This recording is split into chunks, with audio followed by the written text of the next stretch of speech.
Friend, welcome to my YouTube channel. আজকে ব্লগে আমি দেখাবো তোমাদের কি করে শুক্তো রান্না করতে হয়। তো চলো দেখে নেওয়া যাক। শুক্তো বানানোর জন্য এখানে আমি প্রথমে কেটে নিয়েছি আলু, সজনে ডাঁটা, বেগুন, আর কেটেছি গাজর, কাঁচকলা আর উচ্ছে। আমি সবগুলোকে ছোট ছোট টিপ করে কেটে নিয়েছি, কেটে ভালো করে ধুয়ে নিয়েছি। এবার আমি দেব একটা কড়াইতে তেল দিয়ে আমি কি করব বলবো না, দেখতেই পাবে সবাই। এবার আলুকে ভেজে নেব, শুধু আলু নয়, দেখতে থাকো তাহলে দেখতে পারবে।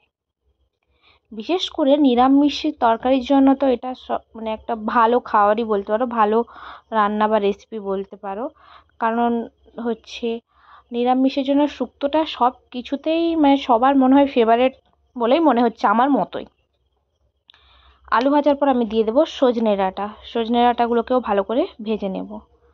সজনে ডাঁটা ভাজা হয়ে গেলে, সেগুলো একটু হালকা লাল হয়ে গেলে, তারপরে আমি দিয়ে দেবো গাজর আমার তো খুবই ফেভারিট গাজর। এবার গাজরগুলোকেও আমি লাল করে ভেজে নেব। গাজর লাল করে ভাজা হয়ে গেলে দিয়ে দেবো বেগুন।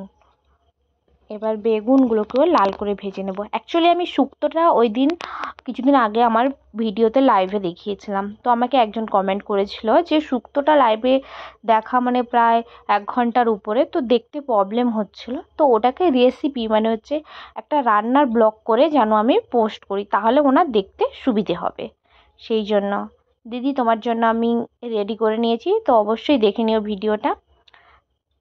এরপরে আমি দিয়ে দিয়েছি কাঁচকলাগুলোকেও আমি ভালো করে ভেজে নেব। অ্যাকচুয়ালি এখানে সব কিছু কিন্তু ভাজতে হবে, না ভাজলে কিন্তু টেস্ট হবে না। কাঁচকলা ভালো করে ভাজা হওয়ার পর আমি ভেজে নিয়েছি উচ্ছেগুলোকেও আমি লাল করে ভেজে নেব। এবার উচ্ছেগুলো হালকা হালকা বীজ ছেড়ে গেছে উচ্ছে থেকে, তো উচ্ছেগুলোকেও আমি ভালো করে ভেজে নিলাম। তো এই দেখতে পাচ্ছ আমার সমস্ত রকমের ভাজা এখানে রেডি হয়ে গেছে। এখন সব ভেজে নিয়েছি ভালো করে, আরও বাকি আছে ভাজতে। এত তাড়াতাড়ি ভাজা শেষ হয়নি, অনেক কিছু আছে এখনো ভাজতে। শুক্তোর মেন উপাদান যেটা, সেটা হলো বড়ি। তো বড়ি ভাজতে বাকি আছে, আরও আছে। আমরা সচরাচর কাজু বাদাম দিই শুক্তোতে, মানে বাটা আলাদা দিই, তো এমনি গোটা কাজুও দিই আমরা শুক্তোর মধ্যে। তো সেই জন্য আমি কিছুটা পরিমাণ কাজু বাদামকেও ভেজে নিয়েছি শুক্তোর জন্য। তো কাজু বাদাম ভাজা হয়ে গেলে দিয়ে দেব বড়ি, যেটা ছাড়া শুক্তো অসম্পূর্ণ।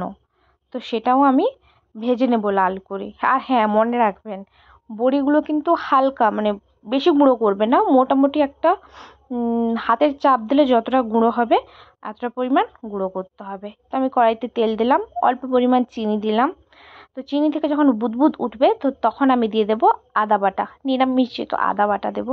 তার উপরে দিয়ে দেবো একটু 5 ফোড়ন, তার উপরে দিয়ে দেবো টমেটো কুচি দিয়ে একটুক্ষণ নাড়তে থাকবো। তার উপরে দিয়ে দেবো হলুদ, লঙ্কার গুঁড়ো দিয়ে আবার কিছুক্ষণ নাড়তে থাকবো।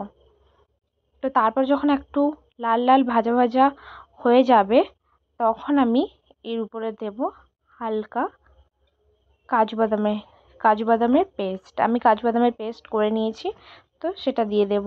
হ্যাঁ, এখানেও আমি 10-12টার মতো কাজু বাদাম নিয়ে পেস্ট করে নিয়েছি। কাজু বাদামের পেস্টের উপরে দিয়ে দেবো লবণ, স্বাদ মতো লবণ দিয়ে দেবো।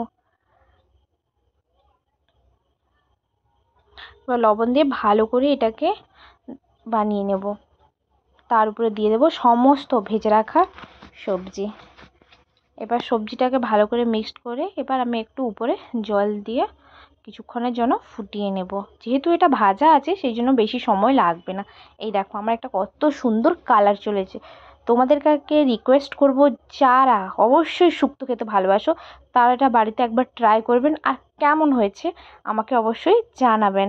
আর হ্যাঁ, অবশ্যই যদি আমার পেজটিতে নতুন হয়ে থাকো তাহলে অবশ্যই সাবস্ক্রাইব করবেন, আর হচ্ছে পাশে থাকা বেল আইকনটি প্রেস করবেন। আর হ্যাঁ, তোমাদের অনেক ভালোবাসায় আমার 1K পূরণ হয়ে গেছে, শুধু বাকি আছে ওয়াচ টাইমটা। তো তোমরা অবশ্যই সবাই সাপোর্ট করবে, ভালোবাসা দেবে। আর যখন রান্না হয়ে আসবে তার উপরে আমি দিয়ে দিয়েছি হালকা গুঁড়ো গরম মশলা, যেটা হচ্ছে পুরোপুরি হোমমেড। তো হচ্ছে আমি দিয়ে দিয়েছি, ব্যাস আমার রেডি হয়ে গেছে। আর হ্যাঁ, উপরে আমি একটুখানি, যারা হচ্ছে ঘি খেতে ভালোবাসো তারা অবশ্যই ঘি দিতে পারো, আর হচ্ছে যারা ঘি খাও না তারা ঘি নাও দিতে পারো। আমরা হচ্ছে একটু ঘিটাকে অ্যাভয়েড করেছি, তো হচ্ছে কারণ একটু পেটের প্রবলেম ছিল বলে। তো তোমরা চাইলে এটার উপরে একটু হালকা ঘি দিতে পারো। এইভাবেই তৈরি করে নাও গরম গরম শুক্তো। নিরামিষের দিনে এটা খুবই একটি ভালো রেসিপি। Thank you.